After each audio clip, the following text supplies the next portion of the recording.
Ciao, cosa fai? Posso entrare?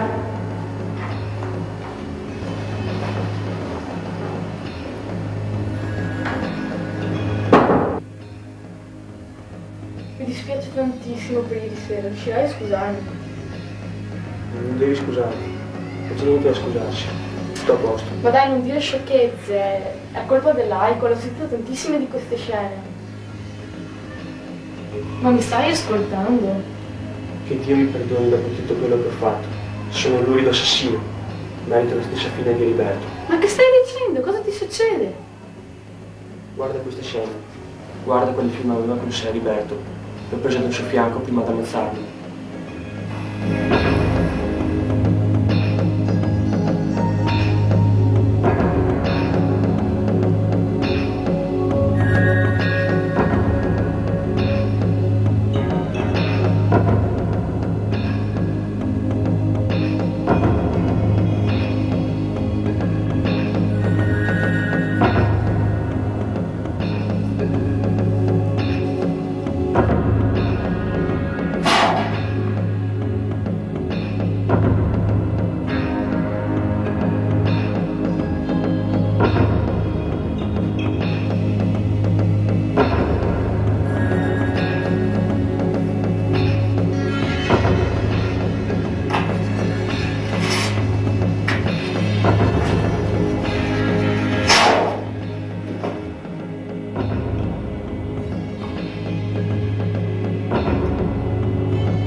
Dove vuoi andare, soldato? A cercare la verità, il fine ultimo che ognuno di noi ricerca. Arrenditi, qui non si passa oltre, non c'è alcuna verità. Ma come? Ho sconfitto tutti i mali per il cazzo! Ragazzo, tutto ciò che si fa è inutile, nella vita non c'è alcuna soluzione. Lo vedo da me. Ho combattuto per finire davanti a te.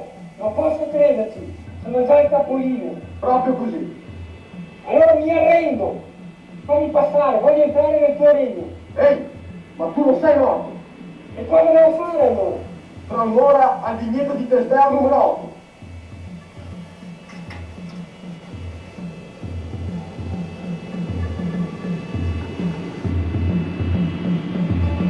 Il tuo ultimo messaggio.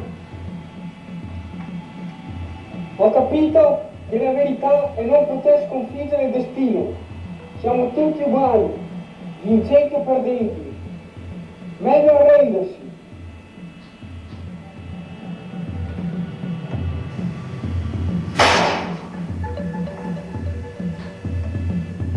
Ecco, sono arrivato anch'io al capolinea.